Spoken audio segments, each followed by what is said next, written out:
TorahCafe.com.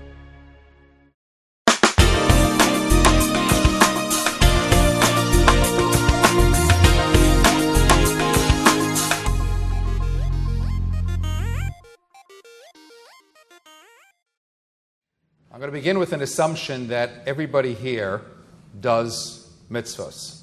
Would that be right? Yep. Good. That's reassuring. Whether it's charity, whether it's tefillin, whether it's Shabbos candles, or everybody does something. But here's a question. Can anyone here please tell me why you do mitzvahs? Just one or two volunteers. Why do you do mitzvahs? What motivates you to do them? What do you hope to achieve in doing them?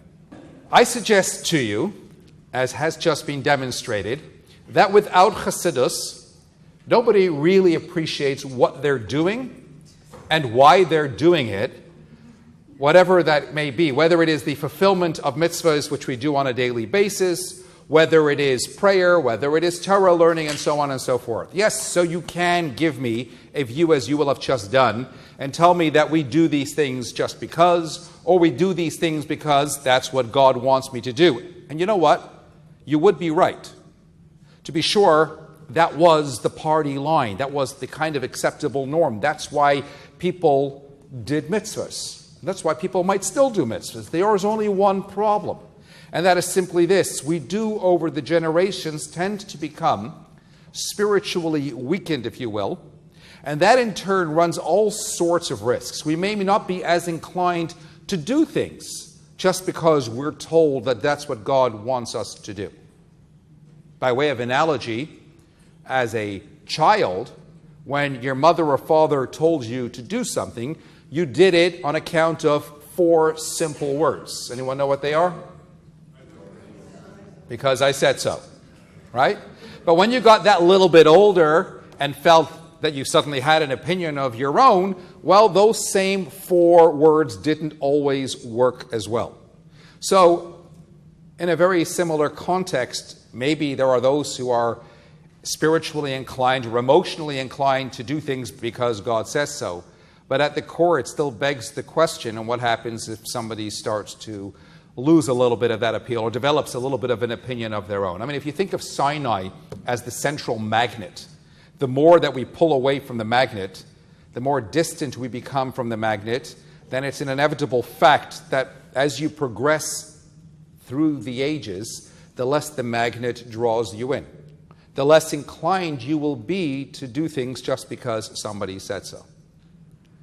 The great Baal Shem Tov would go out into a forest every year, just before Rosh Hashanah, and he would perform this rather spiritual, mystical ritual. He would light a fire, and he would sing special songs, and he would achieve whatever it was that he was looking to achieve for the coming year. His successor, the Maggid of Mizrich, came along and said, I don't know how to light the fire in the same way that the Baal Shem Tov did, but I can still sing the songs. His successor, Rabbi Moshe Leib Sossever, one of his successors, said, I don't know how to light the fire, and I don't even know how to sing the songs, but I can still come to the forest. I know where the forest is. And his successor, Rabbi Yisrael of Ruzhin, once commented, I don't even know where the forest is, but at least I can tell the story, and that should be enough. Meaning, even when you cannot light the fire, and even when you cannot sing the songs, or even if you don't even know where to go, at least you can tell the story. But what happens to someone who doesn't even know or remember the story? Does it all end with that particular individual? Do the fire and the song and the place all become forgotten, cast into the annals of history? That was the reality of the risk as it presented itself. The risk in Judaism really totally burning out, literally. So along came the Baal Shem Tov in the early to mid 1700s, and he introduced the Jewish world to chasidism. Of course, the term chasid implies righteousness, piety, just simply engaging in deeper religious experiences, boldly going where no man had gone before. So by way, again, of example, the Torah commands us to pray. The chassid would not simply pray, but he would spend hours in deep, meditative, contemplative thinking and prayer. And therefore, if prayer, for example, was going to run the risk of losing its appeal, I mean, my goodness, same book, same words, same time, 3 times daily, day after day, week after week, month after month, year after year, it's going to become boring. And some might have been inclined to stop praying. Or if not stop praying, certainly just rushing quickly through the process as a religious, burdensome chore of sorts, which essentially then defeats the whole purpose of what prayer is all about. So the Baal Shem Tov introduces the mystical dimension of Judaism, enabling the Jew to now think a little bit deeper about godliness, to meditate on the mystical connotations within the wording of the particular prayer and so forth. And all of a sudden it takes on a whole new meaning. It becomes an altogether different experience. Every word, every letter takes on life. It jumps out at you. You're thinking about something that you never thought about before. And you're feeling more connected to God through the process of that prayer. To be sure, the Baal Shem Tov didn't introduce something new. He simply revealed what was already there, albeit it wasn't something available to the masses. There's an author, a famous author called Jerome Mintz, who wrote a book called Legends of the Chassidim, which includes some aspects from another book known as Schochet Habesht, which tells stories, anecdotes, etc. of the Baal Shem Tov. And one of the many details recounted over there is how the Baal Shem Tov would sometimes have this incredible transcendental sort of experience where his soul would leave his body and ascend heavenward, and he would have all these different kinds of experiences. And it wasn't such an instance where then when he woke up, he got his mission statement. He was charged with his task of now taking chasidism to the world. I know somebody who works in a sushi restaurant, and he did so for many years, and he categorically refuses to eat the stuff. And I once asked him why. He explained actually quite cleverly and quite simply, any food that cannot be eaten of its own, but requires something else in order to make it edible, is not worth it. I think basically what he was saying was, you can have your rice, and you can have your fish, and you can have whatever else, your avocado, and your sesame, and your mango, or whatever, all rolled up into the seaweed, but you still won't eat it unless you're going to have the soy sauce and the wasabi and some ginger. That was essentially the problem. The Baal Shem Tov foresaw, or if you like, it was intuit, that people were simply going to stop appreciating Judaism. And thus he came along to add the spice and the flavoring to teach the esoteric dimension of Judaism.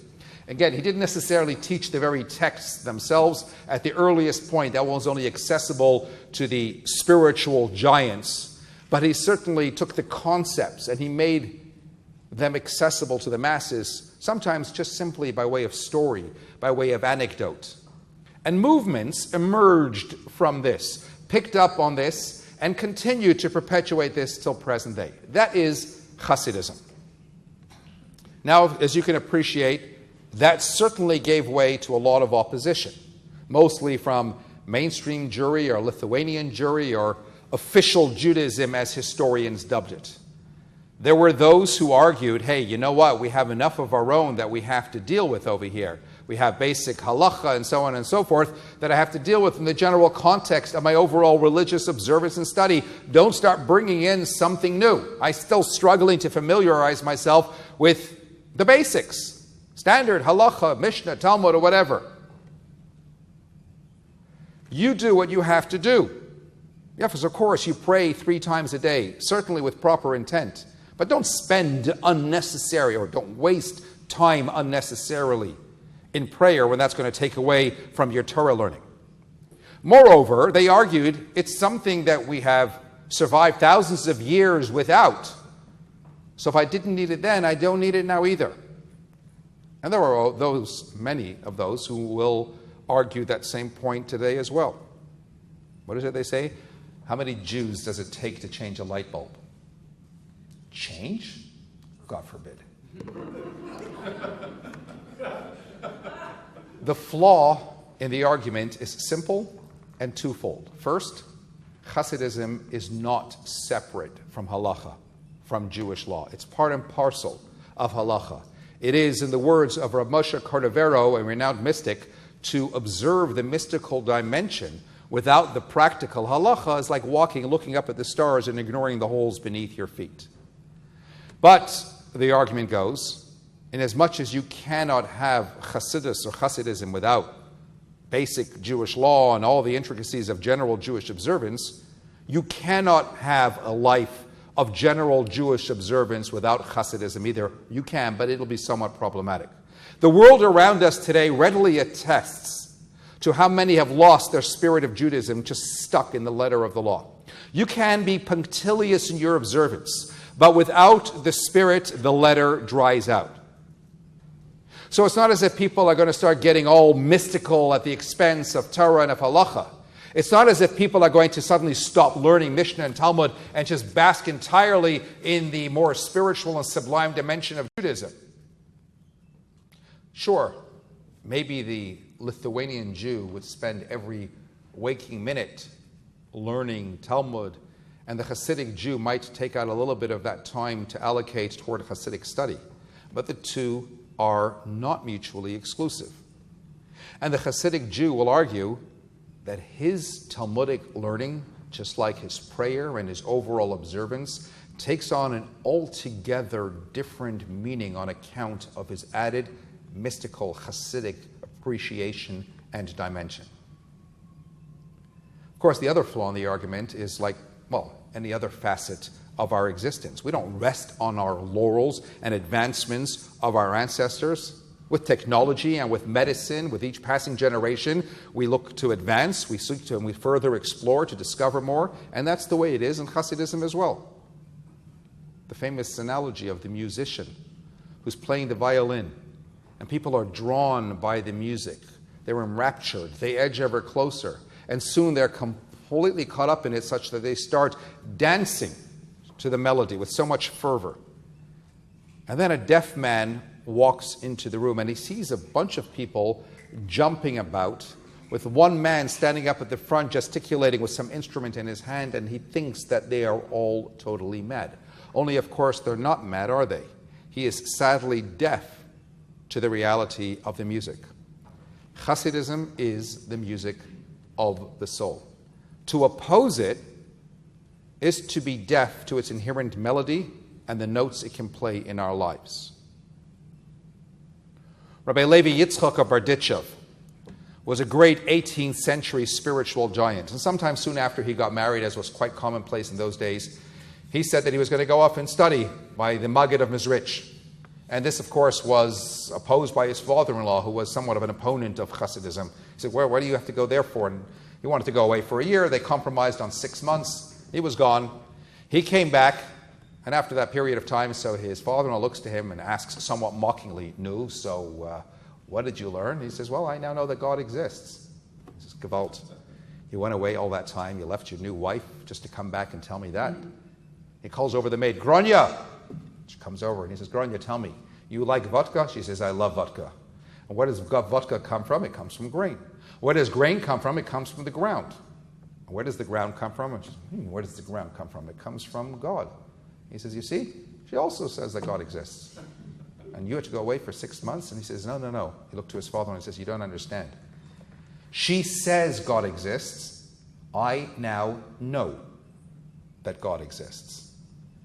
You see, as Jews, in our world today, we might talk God. We might even preach God. We pray to God. But what on earth is God beyond our superficial understanding? Chasidism teaches you how to be in a relationship with God. It gives you a glimpse into the divine beyond just the lip service. It enables you to know to whatever limited extent that we individually can. As human beings, we are comprised of body and soul.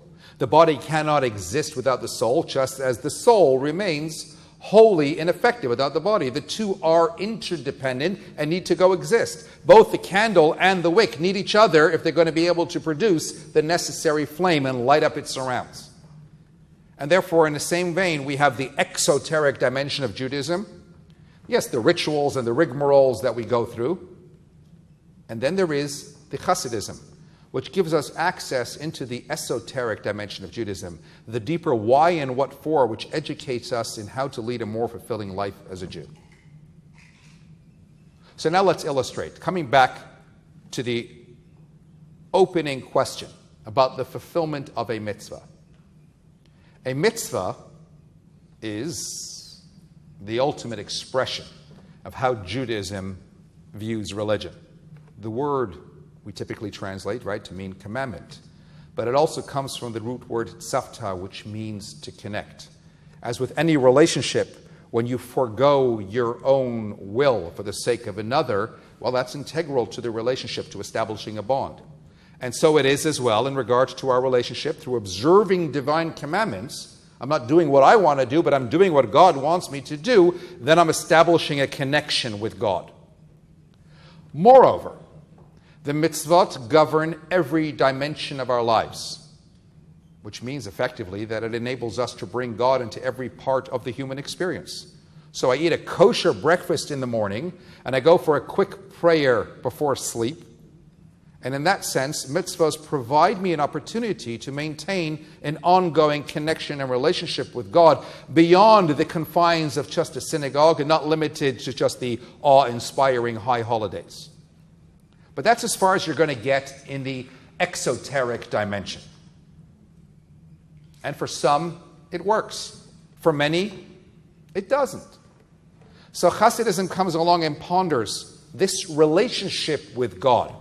Sounds great, poetic license, soundbite. But what on earth are we really talking about? What does it mean to be in a relationship with God? Indeed, how can I, a mortal being confined to the limitations of time and space, be in a relationship with an immortal being? Somebody who's not subject to any confines whatsoever. So Chasidism comes along and explains the following. The whole point and purpose of why you are here in this world in the first instance was because God desired to have a dwelling place here on earth.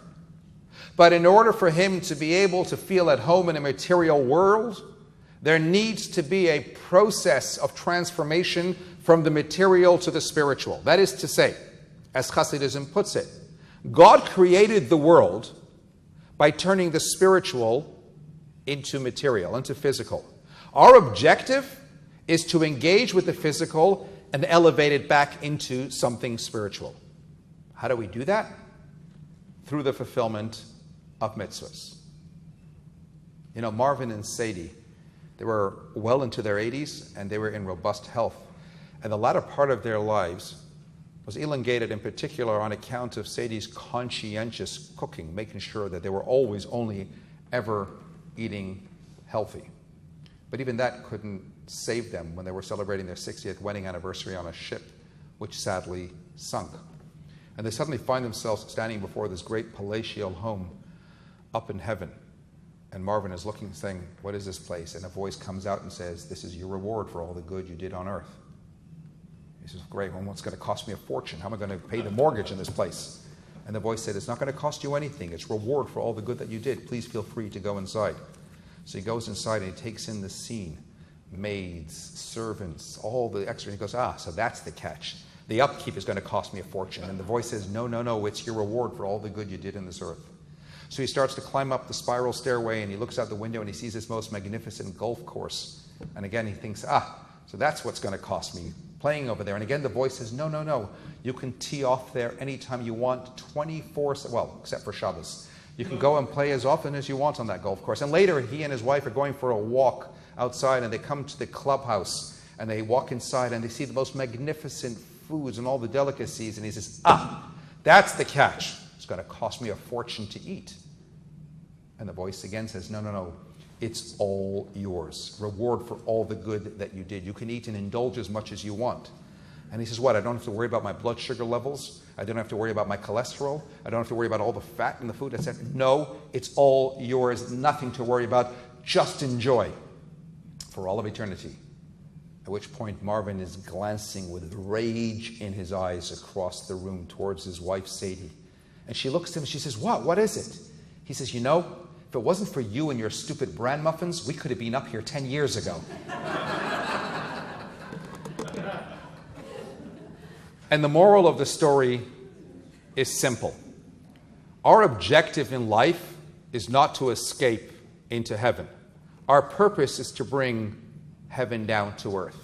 And that, ladies and gentlemen, is precisely what Hasidus does. It enables even the common man, that's you and I, to achieve the very objective of that for which God created the world in the first instance. And that is to make it a place in order for him to be able to feel at home. In order for God to feel the proliferation of spirituality throughout, to ensure that there is spiritual serenity permeating every facet of our existence. But how is that achieved? Indeed, how does the fulfillment of a mitzvah enable us to elevate the material? And here again, chasidism comes along and tells you how you can be that little bit more divine. You know, our sages taught us that Torah was created by God even before he brought the world into being. In fact, it served as the blueprint for the world. And thus, because it already existed, our forefathers, through their own prophetic ability, were able to know the content of the Torah prior to its having been given. And they were able to keep any number of mitzvot prior to it having been given. Which then begs the question, so what was the uniqueness of Sinai? What was the point of the great national event of God giving the Torah to the Jewish nation at Sinai? Why couldn't it just be passed down already from the forefathers to their descendants? And the answer is this, as Hasidus explains. Before the actual giving of the Torah at Sinai, there was this great divide. To cite the words in Psalms, the heavens were the heavens of the Lord, and the earth he gave to man.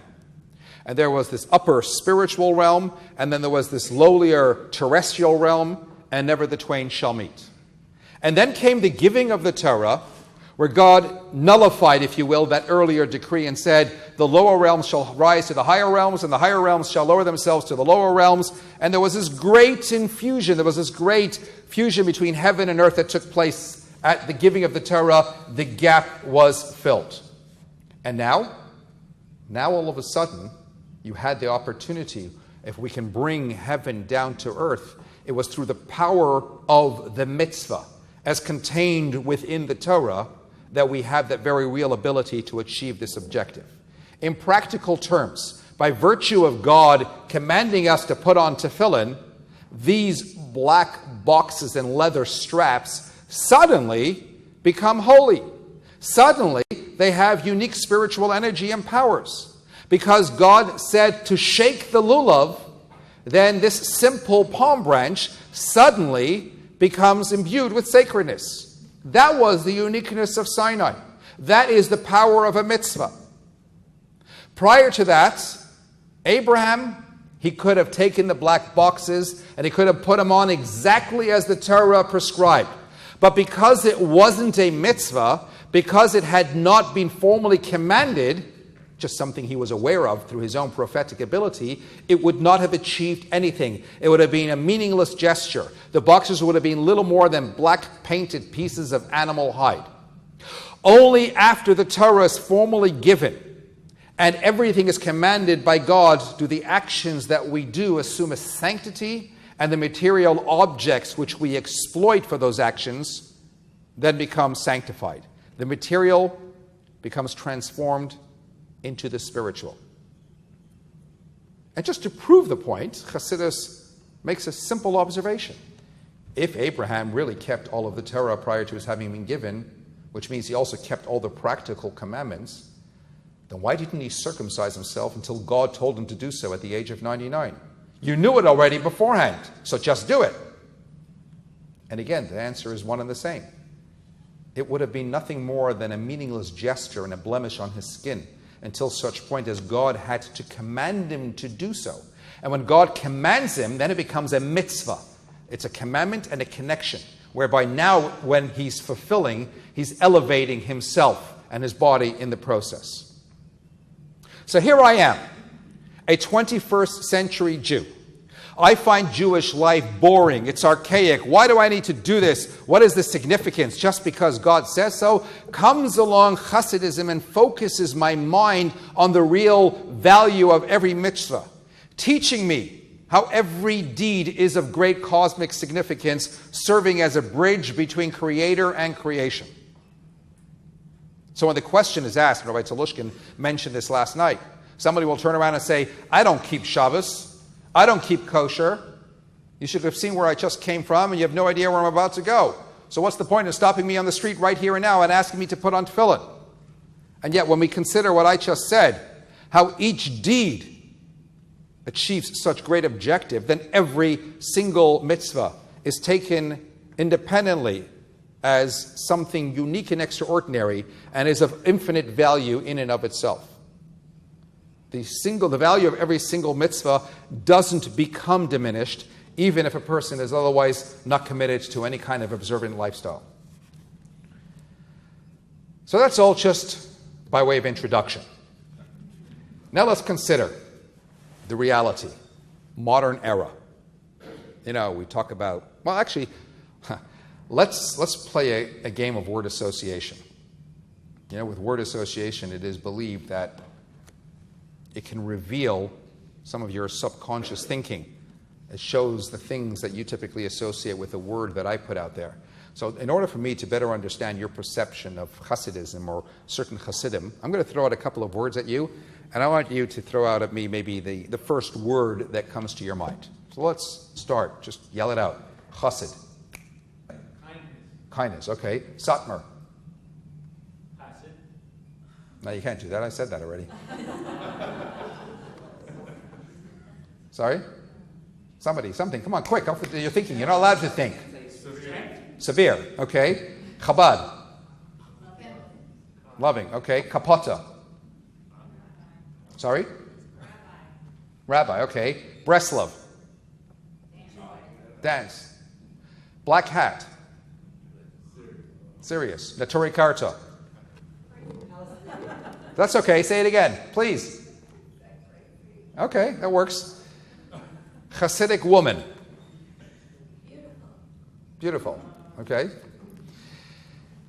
It is true, and it has to be said, that there may well be certain sects that live in their own enclave that might regard women as inferior, that limit the scope of the Hasidic woman's learning, that consider the secular Jew to be second class, and essentially they remain completely detached emotionally and psychologically from the world they navigate. To be sure, and this must be stressed, it's never for me to judge, but when you do see that attitude out there, I suggest to you that by no means are they representative of the Chasidism as a whole, or in conformity with what the Baal Shem Tov initially intended when he introduced Chasidism to the world.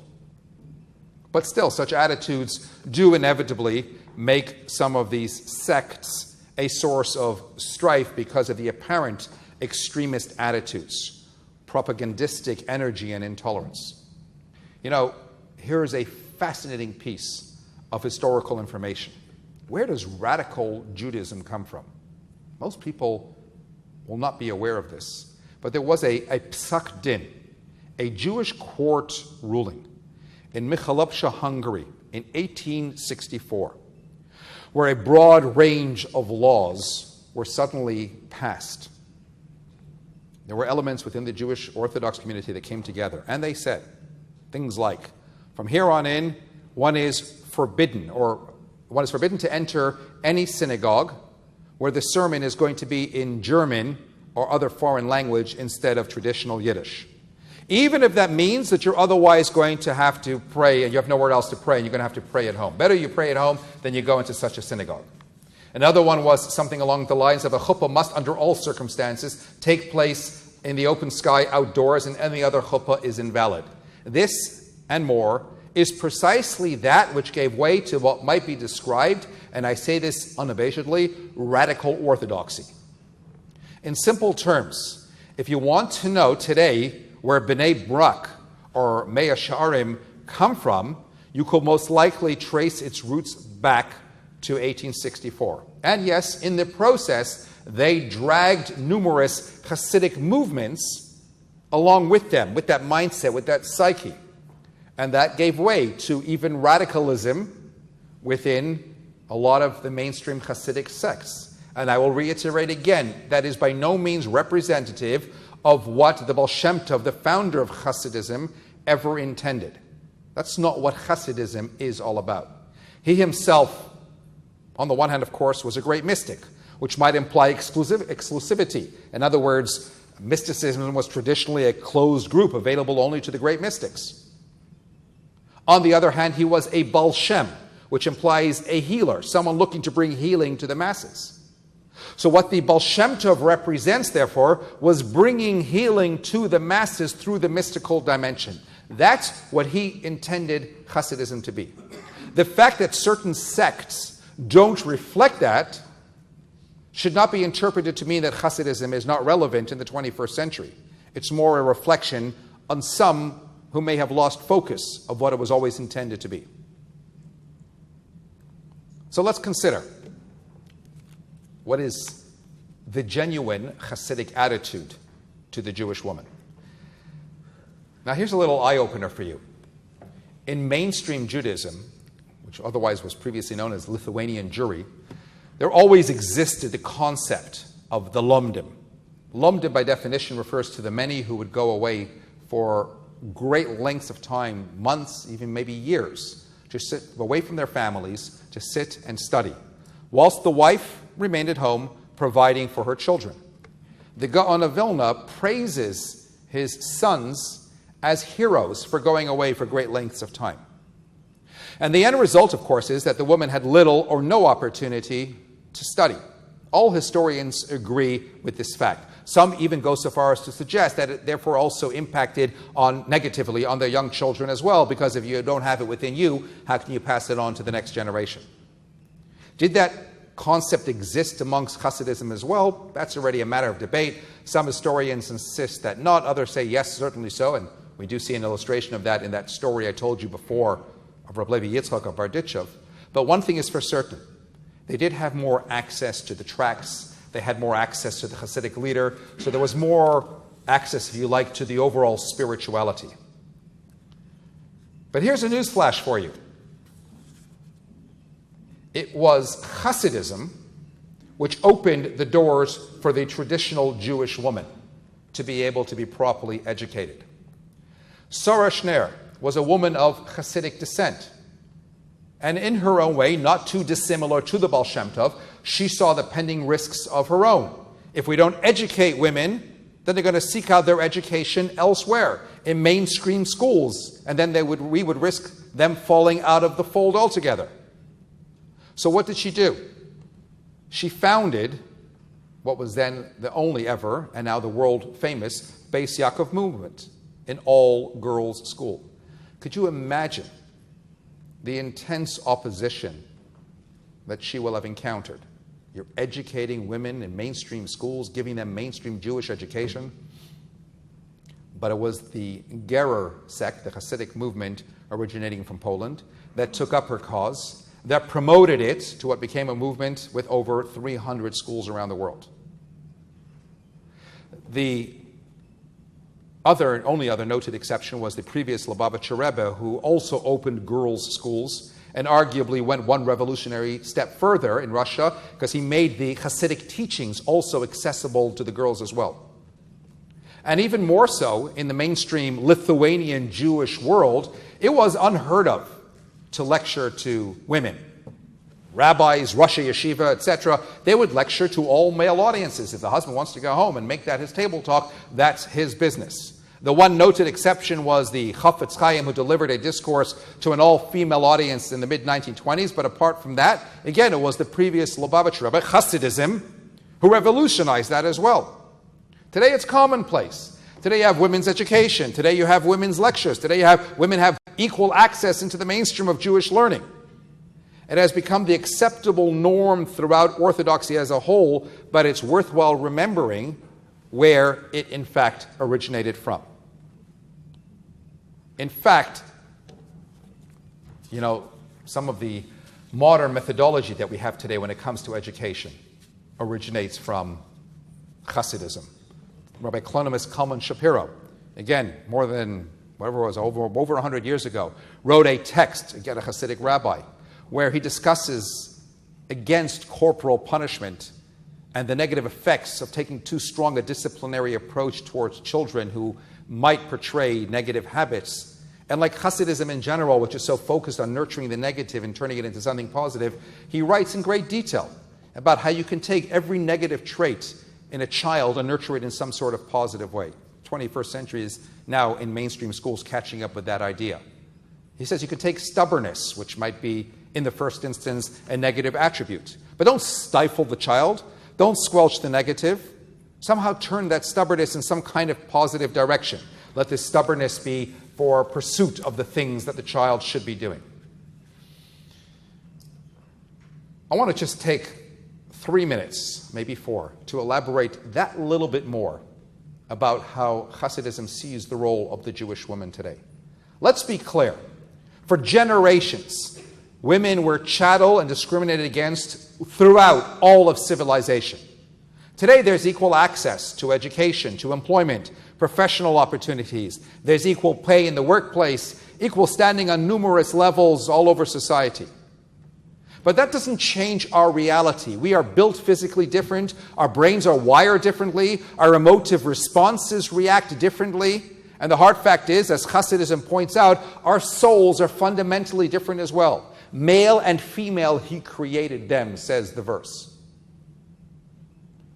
The psychological and the emotional differences between men and women do not need to impact on their roles within wider society. As a woman, you might be inclined to cry quicker when watching some sad romantic movie. But that shouldn't affect your ability to be a CEO of, Lucent Technologies like Carly Fiorina, or any other kind of role that you would have in the outside world. So your emotional differences to that of men doesn't have to impact your reality and your functioning in mainstream society. But the spiritual variation, the differences in soul, does mean that there has to be variation in the nurturing process of that soul. Because when we talk about religious expression, we're not talking about ability or capability. We're talking about your spiritual DNA and how you best develop that. And then Hasidism comes along and tells you that on that basis, therefore, there is that fundamental difference in approach. And therefore, when you ask the question, what is the role of the Jewish woman in the 21st century? What we're really asking is, can a modern woman find a place in traditional Judaism? And in order to answer that question, I think we have to recognize at the outset that the values of secular society with which we identify modernity are very much at odds with the values that traditional Judaism has. And I think we need to ask ourselves, which world are we going to be living in?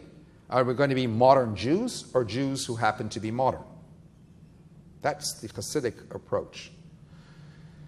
The world has conditioned us to see what is more visible and to appreciate that as being more important.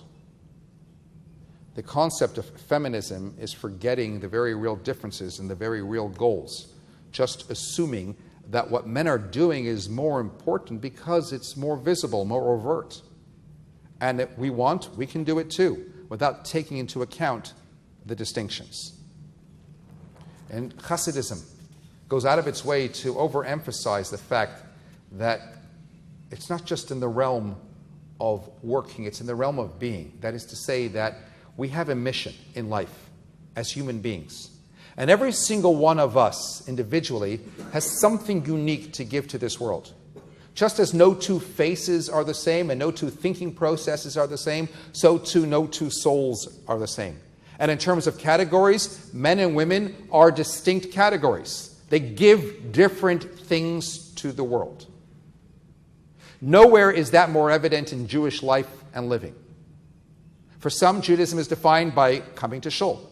And when you are in shul during the holidays or other such occasions, you'll ask who's the most important person. Well, you're going to say that's the rabbi. Why? Because that's what's most overt. The synagogue is out there. The rabbi is sitting up on top. When society dictates that your sense of importance and validity is based on visibility, well, Judaism comes along and says, no. What's most important is what is most sacred to the core of your individual soul. When you ask an observant Jew, what is the most important part of their Judaism? The answers will always be Shabbos, kosher, and family purity. Those are the things that are done in the privacy of our own home. We don't know whether someone really is or isn't turning off his television on the Shabbos, catching the ball game on a Friday night. We don't know what is or isn't going on in someone else's kitchen, and we certainly don't know what's going on in someone else's bedroom. They're all private practices. But it's precisely this which defines their Judaism. For such people, Judaism is not about synagogue. It's first and foremost about the home. Judaism is built in the home. What is more visible, says Chasidus, is not necessarily more powerful. And the Torah teaches us, as Chasidus points out, right from the outset, when the angels ask Abraham, so where is your wife Sarah? And he answers, well, she's in the tent. Well, in other words, she was less visible. But in some ways, she was even more powerful than Abraham, as God himself attests to when he tells Abraham, whatever Sarah tells you, listen to what she has to say. You know, my grandmother of blessed memory was a remarkable woman. And she once went into a private audience with the Lubavitcher Rebbe, I don't know how many decades ago. And it was one of the first times that she had been. And the Rebbe, true to his style, challenged her about what she was doing for the benefit of her wider community then in Toronto, and charged her with the task of setting up the first Jewish women's organization, Neshei Chabad. It was to be the first of its kind in the world. Since then, of course, there are countless throughout the world. It served as the infrastructure for women's activism. Again, it's Hasidus that recognizes that reality. Mainstream Judaism always insisted that the role of the woman is just simply to, if you'll excuse the crudeness, be in the kitchen and the bedroom.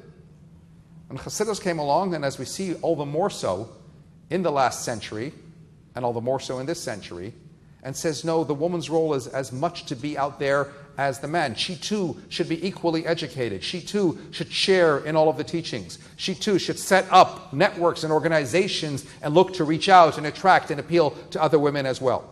In fact, the Rebbe took it the most revolutionary step forward when he didn't just send out shluchim, male representatives to all parts of the world, but also shluchais, female emissaries, empowered to be the Saras of their community, operating side by side with their Abrahams. You see, Chasidism has a global vision that extends beyond the here and now. Chasidism, the way the Baal Shem Tov always intended, is committed to the ideal of redeeming this world and maintaining that the gradual change in the image of the Jewish woman is one of the hallmarks of redemption, in keeping with the words of the prophet, O Jeshama Bare Yehuda, that will yet be heard in the cities of Yehuda and the outskirts of Jerusalem, the voice of the groom and the voice of the bride. This then brings me briefly to another attitude of Hasidism, the approach to the, shall we say, westernized Jew, to use the term of historians, what you might otherwise describe as the more secular Jew. And again, sadly, the image, if you ask a person, Hasidism, secular Jew, you conjure up an image of throwing stones at people driving cars in the streets of Jerusalem on a Shabbos and so on and so forth. But let me ask you a question. Who was the first to introduce outreach in the world? It wasn't Lomdim, it wasn't official Judaism, it wasn't the yeshiva world, Lithuanian world. In fact, there wasn't anybody within mainstream Judaism. The attitude was always one of, you're either with us or not. So if you weren't up to scratch, you didn't find your place. And that in turn resulted in the growth of heterodox movements. There are only two ancient tracts, if you will, that speak of the necessity of engaging the westernized Jew. One is the Tanya, written by Rabbi Shneir Zalman of Liadi, the founder of Chabad Hasidism, and the other is a tract by Rabbi Nachman of Breslov. Both these texts were written more than 200 years ago, emphasizing the need to engage every Jew, recognizing the value of every Jew, helping to lead the Jew back to his roots.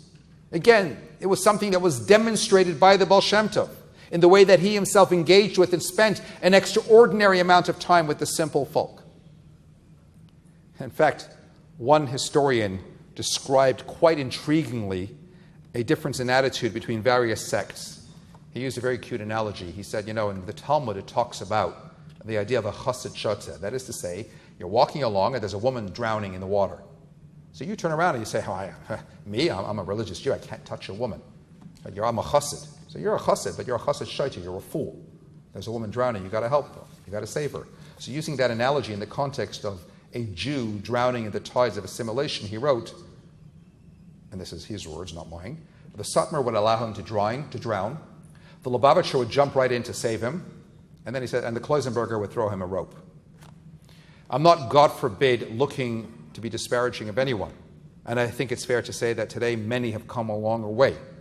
But again, it reflects a certain variation of approach. The interesting thing that has evolved over time is that Lubavitch and Chabad were marginalized. Think about it for a moment. The Lithuanian world says, you're Hasidim. We don't want to have anything to do with you. There's overall opposition. The Hasidic world sees them as too liberal, going too far in their outreach approach. Breslau were always more accepted because although that was part of their modus operandi, they never necessarily engaged it in the way that they should necessarily have done. Only in the last several decades did they start doing that little bit more. And yet, look at the Jewish world today. How many other organizations have jumped on the bandwagon of reaching out and trying to bring Jews back? 30 years ago, everybody criticized Chabad for doing so. Today, well, imitation is the greatest form of flattery. And I say to you, that's a good thing. The more Jews that are being reached out to, the better. But let's remember where it began. It started with chasidism. We mentioned before about how everything here in this world is intended to serve a higher spiritual purpose. So again, we don't shun technology or any other modern innovation. Chasidism will say that if God enabled man to have the ingenuity with which to be able to invent a television, then the Lubavitcher Rebbe will have his Hasidic Farbrengens broadcast on television. Chasidism will say that if God enabled Mark Zuckerberg to have the ingenuity to introduce Facebook to the world, then we have to figure out how we can use that Facebook in order to reach out to as many Jews as possible, impact them, invite them to your classes, or bring a Torah thought out to them.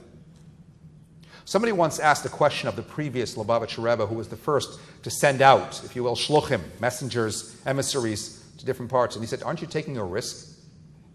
I mean, after all, if you take a cup of hot water and you put it into a cold sea, you run the risk of the hot water completely cooling off. You take a Jew out of his Crown Heights or wherever it is, and you send him out to Cambodia, what's going to happen to him? So the Frierdiker Rebbe answered and said, by way of your analogy, you might be right. A cup of hot water will cool off in a cold sea.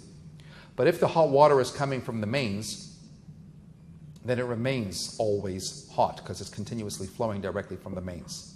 If a person remains eminently attached to source, then they will never cool off. Everything comes straight from the pipe, and ultimately over time you may be starting to warm up a little bit of the sea. Which of course brings us to a final point, and that is this whole Rebbe-Chassid relationship. Because one key area of opposition was exactly that, this passionate and fervent attachment to the Hasidic leader. What constituted a leader? Someone with unique charisma, exceptional communication skills, whom others recognize as a unique and spiritual individual. Spiritual in the sense that they're able to communicate the infinite to the finite through their teachings, through their preachings, and what have you. And to be honest with you, it's very difficult to actually describe a Hasidic leader unless you ever encountered one, or to put it in the words of Elie Wiesel after the Rebbe's passing, it's difficult to describe in words because the more I met him, the more distanced I felt. But the flaw, again, the opposition to the Hasidic attachment to the leader, the flaw in that is that it was argued, well, we have God, and it's just wrong to revere anybody else to any great extent. But I suggest to you, when there is somebody so lofty, so spiritual, with clear, undeniable spiritual ability and insight, Why wouldn't I want to consult him on medical issues, on personal matters, etc.? The only thing is because it was more overt within Chabad, mostly because literally hundreds of thousands of people would flock to the Rebbe, it was more susceptible to criticism. Because the concept was so alien in mainstream Jewish world, they were the ones to criticize. And yet today, well, frankly, again, imitation is the greatest form of flattery. But can a Hasidic sect survive in a 21st century without a leader physically there at the helm? Well, according to anthropologists, one of the key determining factors of modernity is the ability to communicate. And on that basis, if the Hasidic master has communicated his ideals through his teachings and through his writings, etc., then we have what is necessary to carry on the task. And proof, if it was needed, is that demographers were predicting the demise of Chabad soon after the Rebbe's passing 20 years ago. And yet during these past 2 decades, it has grown. Chabad has grown exponentially from strength to strength. Why? Because the legacy of a true leader is eternal. Their life continues to inspire everlastingly. A leader, a Hasidic leader, is great not because of his power, but because of his ability to empower others. You know, great leaders are like the best conductors. They reach beyond the notes to touch the magic in the players. True leaders, they don't enforce, they inspire. That's what chasidism always looked to do. Leaders lead, which implies a destination ahead, someplace that isn't right now, and they shine a light. And that's how they attract followers from one century into the next, enabling Jewish people to continue to grow and to flourish. So in summation, our world today is more fast-paced than ever before. And people are either struggling to keep up or otherwise are simply giving up. In the process, many may be losing sight of their objective, no longer appreciating their whole purpose for being or forgetting about meaning and purpose of life in general and Jewish life in particular. The philosopher Nietzsche famously said, "The world is beautiful but has a disease called man." Chasidism insists that the precise beauty of the world is made up of those who were made in the image of their Creator. And the only difference between those who look to build and those who seek destruction lies in their perception of the world. And the ability to see beauty in the world is the beginning of our moral sensibility, because what you believe is beautiful, you will not wantonly destroy. Chasidism says, the world we truly desire is good. It can be won. It exists. It is real. It is possible. It is yours. And with its teachings about life and its genuine attitudes toward women, education, other Jews, and the world as a whole, it focuses our minds on how to achieve that very real objective. There was an alumni of a renowned university who arrived on campus for a reunion. And he went to visit the economics department, and he had majored in that years prior. He notices, as the professor is distributing examination papers to the students, and he remarks, "You know, these are the same questions that they asked 25 years ago." To which the lecturer replied, "The questions may be the same as 25 years ago, but today the answers are altogether different." The truth is, in the Jewish worldview, questions change all the time. With each passing generation, new challenges emerge, new questions arise. But the answers, they remain the same, and have done ever since Hasidism was first introduced into the world. When you explore the Hasidic dimension, one comes to appreciate the beauty of life in every generation. And therefore, it is incumbent upon us to do what we can do to explore that much more. In that opening anecdote, we asked the question. The Baal Shem Tov used to light the fire and tell the story, and all the way through the different generations, there was somebody who was at least able to tell the story. What happens if you don't know the story? Is it all over? The answer is no. Hasidism empowers you to write your own story, to recreate the story, to make your own impact. It's a story that began once upon a time 5,774 years ago. Today you're challenged to add your own chapter.